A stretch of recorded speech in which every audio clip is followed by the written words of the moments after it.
before the comments light me up like a fucking Christmas tree, saying, "Oh, Jake, this is a thriller, not a horror." This is a serial killer film. What is a hitman if not a serial killer who was good enough to go pro? Who are we to deny anyone from striving to turn their passion into their full-time job? Hashtag grindset. Hashtag boy boss. All right, you fucking got me. I am drawing a bit of a long bow with this one. But in my defense, it is by David Fincher, and he brought us Seven, Zodiac, Alien 3. So, you know, they're horrors to me, so I'm going to put him in here with it. Plus, I'm too excited not to cover it. I've been waiting for this film for a long time, so here we are. Now, Fincher is known for being a perfectionist when it comes to film, and I personally, like a lot of people, think he's one of the best directors currently working. That does mean, however, that there will be a lot of film critics just masturbating over his expert use of shot framing and how he cleverly blocks this and how he meticulously crafts the character metaphors through the prism of George Roy Hill, blah, blah, blah, blah, all this sort of shit. I'm not a filmmaker, nor have I studied film. I can't talk about any of that shit. So if you've come in for that, I'm sorry. I'm a big dum-dum when it comes to that sort of stuff. What I can tell you, however, is that this movie, pretty fucking good. Is it as good as other Fincher films? Is it as good as Seven or Zodiac or Fight Club? Not for me, but it is one of the best and most interesting hitman films I have ever seen. It does have that going for it. Like, it is a good Fincher film. It's a good film. He makes good films. This movie is like about the boring parts of being a hitman. Don't get me wrong, this is not a boring film. I found this film really interesting. But if you're going in expecting John Wick, you're going to be fucking pissed. This is about like the attention to detail and planning that goes into carrying out a hit. If you've played any of the Hitman games with Agent 47, this is a whole movie about the part in that game where you like pull up the map and you work out like, okay, the fucking gardener's going by this closet. I could use his disguise to get in here. Like, this is a whole movie about that portion of a level. Michael Fassbender, yes. The big dick bandit himself is in this. Fuck yeah. He plays the main role, simply titled as the killer. And while he's doing a job in Paris, something that never happens on his jobs happens, and he fucks it up. He fucks up the killing. After absolutely airballing, the killer realizes that there are dire consequences to not meeting your KPIs in his line of work, and he basically has to start a big, long crime epic to clean up his mess. This is what it takes. My process is purely logistical. If I'm effective, it's because of one simple fact. I don't give a fuck. Fassbender is fucking great in this, which is a weird statement because there is almost no conversational dialogue.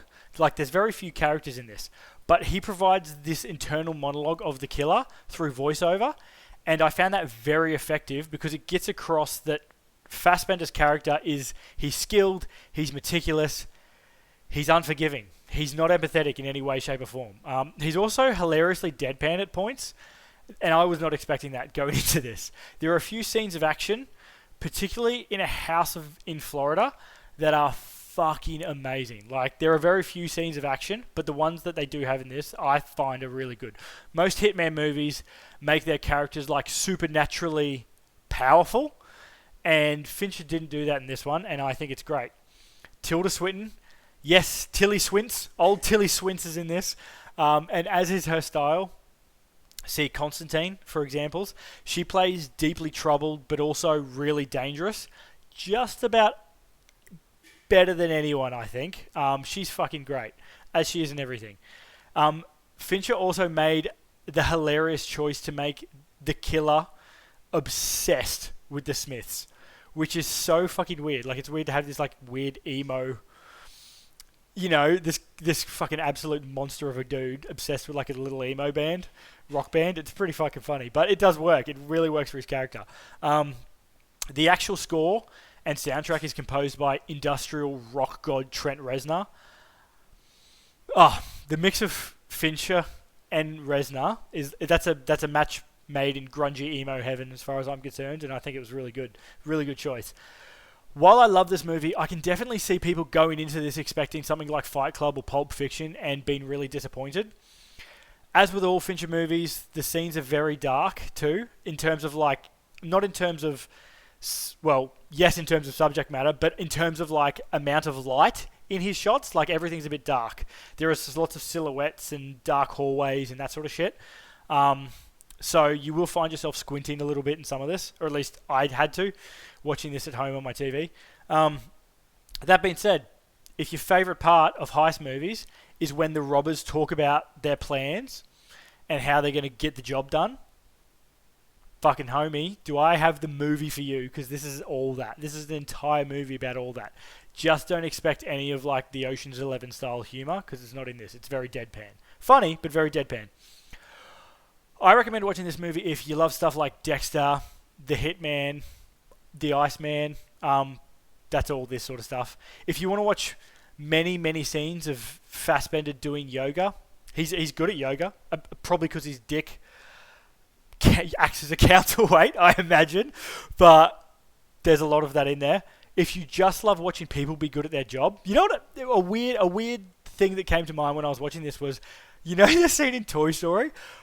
I think it's Toy Story 2 where the guy is like fixing Woody and he like rubs the cotton bud on the eyes and does all that shit. I got the same satisfaction I got from watching that scene I got from watching this movie. I know that's a weird pull, but that's how I felt. That's the first thing that came to mind. Goes without saying, if you love any of David Fincher's films, this is David Fincher films through and through. You'll like this one. I don't recommend watching this if you like a lot of action in your thrillers. This doesn't have that. There's not a lot of chase scenes. There's not a lot of that shit. But it is very tense. If you didn't like Fassbender's performance in Prometheus, stay away from this one. He's got a lot more personality, but he is very David in this. There's a lot of David in this character. If you're after a film that delves deeply into like the background of the killer, this isn't Mindhunter. They don't really develop his backstory much. You don't know why he's doing the job he's doing, apart from the fact that he fucking likes it and he's good at it, really. You don't learn about his family. You don't really learn any of that stuff. But if you don't care about any of that stuff, this is a really interesting way to do a Hitman movie. Probably the most interesting way to do a Hitman movie. There's little action, there's few characters, but there is a lot of tension. And if that sounds like your bag, jump in, because it's on Netflix, so it's easily accessible. And I found a lot to love about this movie. And if you like Fincher and any of the other films that I've mentioned in this, you're probably going to find something you like. As always, thanks for watching. Hope to see you next week for another review. I promise I'll get back to something more spooky. I'll be more spooky inclined next week. Thanks for watching, and peace.